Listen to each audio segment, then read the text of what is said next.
तो हम बात करते हैं यार इंडियन नेशनल आर्मी की एंड जो सुभाष चंद्र बोस थे उनके इम्पोर्टेंट कंट्रीब्यूशन की, उनका एक तरह से बैकग्राउंड की बात करेंगे। So Indian INA, Indian National army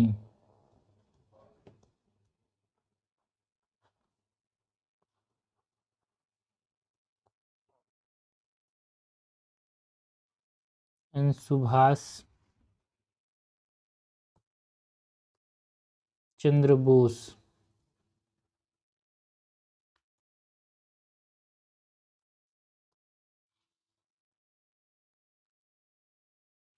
okay, Indian National Army and Subhash Chandra Bose की बात करते हैं। सबसे पहले तो हम बात करते हैं सुभाष चंद्र बोस एंड इनका स्ट्रगल की बात करते हैं।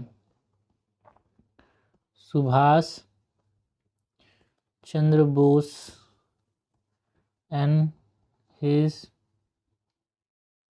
स्ट्रगल।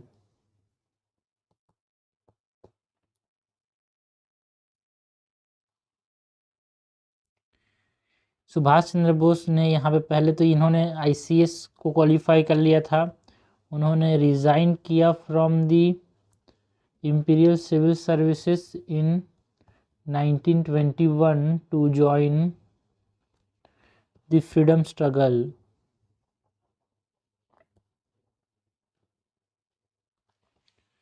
एंड ये मेयर ऑफ कलकत्ता थे भाई 1930 के अंदर। बहुत बार जेल गए भाई, जेल्ड मल्टीपल टाइम्स। एंड एक तरह से ये अपोज करते थे जो गांधी के जो पॉलिसीज थे उनको, एंड उन्होंने यहाँ पे फॉरवर्ड ब्लॉक को बनाया 1939 के अंदर। बिकॉज ये बोलते थे कि अगर हम शांति से बैठे रहेंगे और सोचेंगे कि अंग्रेज हमको आज़ादी देंगे तो ऐसा नहीं होने वाला, हमको आज़ादी छीननी पड़ेगी। ये फिलोसफी पे चलते थे, है ना। So he form the Forward block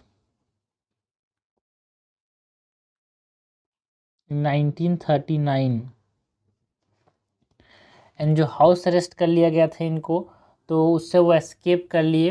and इन्होंने सपोर्ट मांगा फ्रॉम जर्मनी एंड जापान यार। Escaped house arrest in 1941 and south support from Germany and Japan. इन्होंने फ्री इंडिया सेंटर बनाया जर्मनी के अंदर। एंड जो जय हिंद का स्लोगन है ना, वो भी सुभाष चंद्र बोस ने ही दिया था।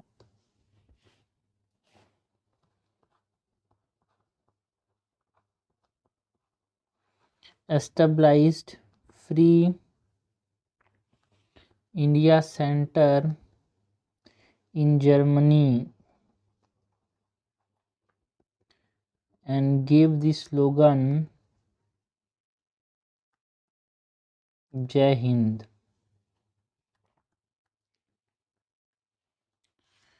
एंड इन्होंने एस्केप किया जो हाउस अरेस्ट था, उसके बाद जापान गए, सिंगापुर गए 1943 के अंदर। एंड वहाँ पे जो इंडियन नेशनल आर्मी था जो कि रास बिहारी बोस ने बनाया था, उसको यहाँ पे टुक ओवर किया। Reached Japan and Singapore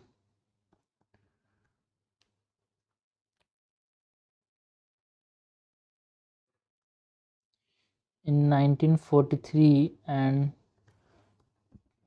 took over Indian National Army from Raj Bihari Bose.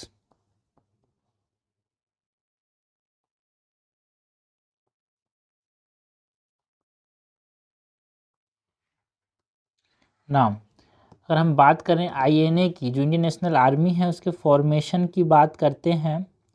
Formation and first phase of INA।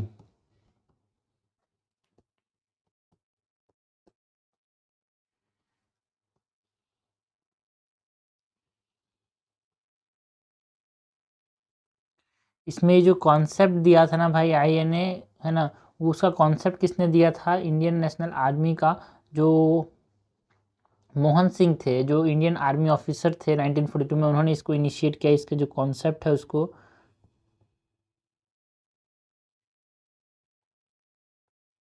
Initiated by Mohan Singh, Indian army officer in 1942।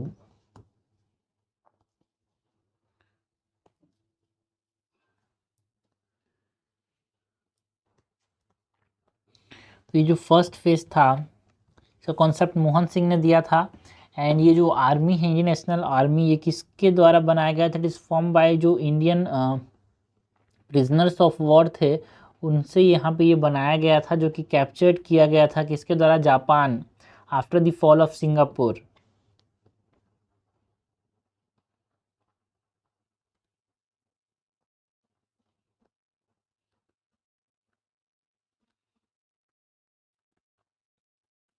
After the fall of Singapore. And यहाँ पे around 40,000 soldiers जो थे वो volunteer किए गए भाई by the end of 1942। 40,000 soldiers volunteered by the end of 1942। And इसको disband कर दिया after differences with Japanese authorities यार। डिसबैंडेड, है ना, आफ्टर जो जापानीज के बीच में जो दरार पड़ने लगी उसके बाद।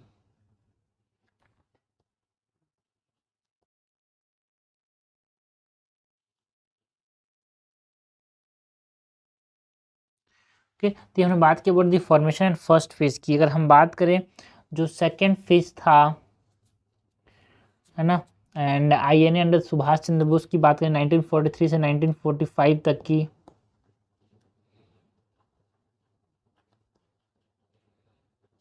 सेकेंड फेज और Indian National Army under Subhash Chandra Bose 1943 से लेके 45 तक था ये।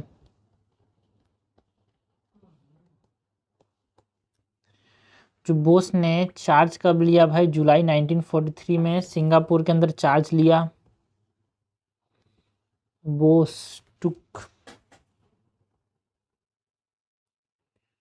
Charge in July 1943 in Singapore. And इन्होंने प्रोविजनल गवर्नमेंट बनाया ऑफ फ्री इंडिया 1943 के अंदर। Formed provisional government of free India October 21, 1943 के अंदर। And created Rani Jhansi regiment. Rani Jhansi regiment जो कि एक वुमेन यूनिट था, जो कि इन्होंने बनाया था।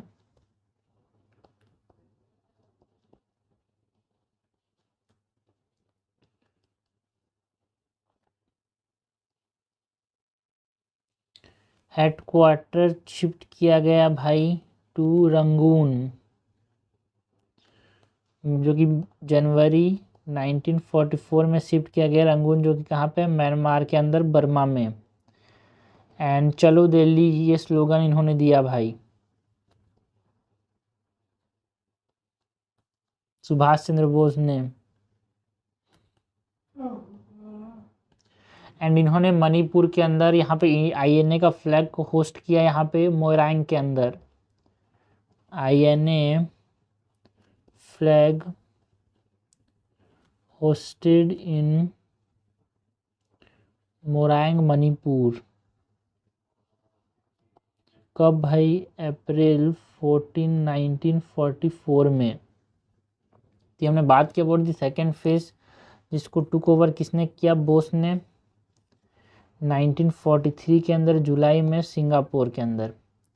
एंड रानी झांसी रेजिमेंट बनाया भाई, वुमेन्स यूनिट है एक प्रकार से ये। एंड चलो दिल्ली का ये स्लोगन सुभाष चंद्र बोस ने दिया था। रंगून के अंदर हेडक्वार्टर को शिफ्ट किया। आईएनए का फ्लैग होस्ट कहाँ पे किया? मोरैंग, मणिपुर में। ना अगर हम आईएनए की मिलिट्री कैंपेन की बात करें,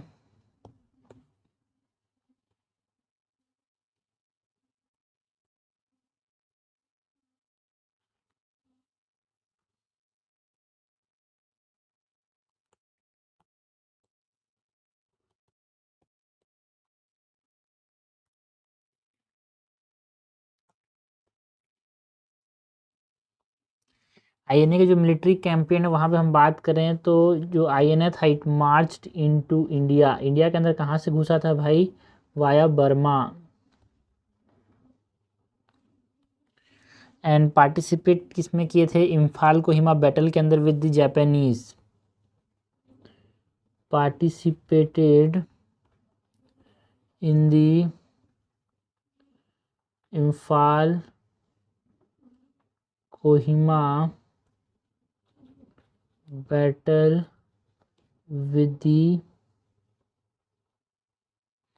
जापानीज। एंड जो डिस्क्रिमिनेटरी ट्रीटमेंट किया गया था जापानीज के द्वारा, उसके वजह से इनका मोरल डाउन हो गया था भाई।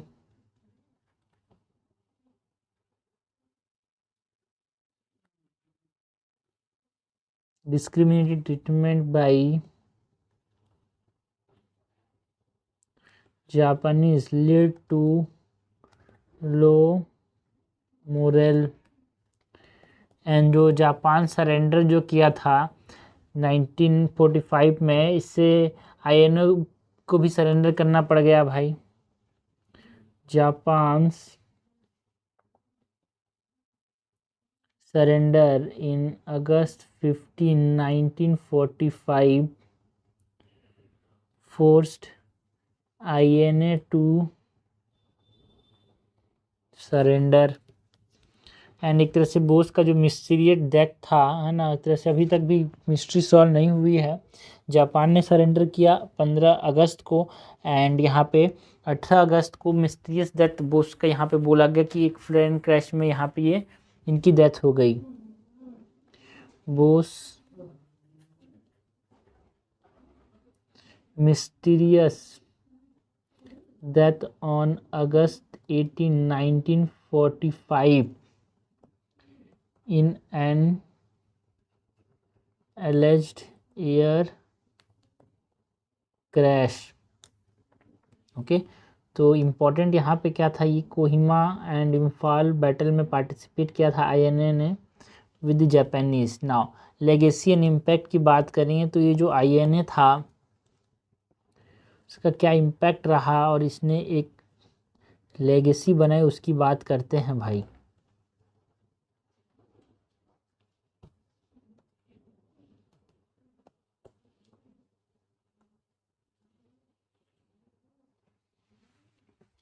ये जो लेगेसी है इसके अंदर हम बात करते हैं अबाउट आईएनए ट्रायल्स की of 1945-46 led to mass protest in India. And ये जो आईएनए ट्रायल्स हैं इसकी वजह से एक नेशनलिस्ट सेंटीमेंट बना भाई।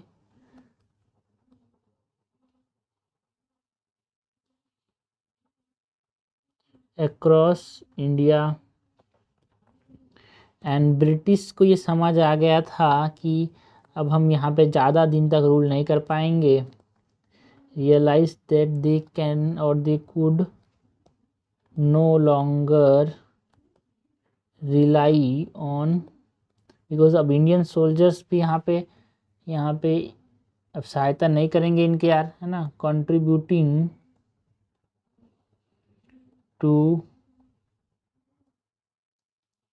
India's independence.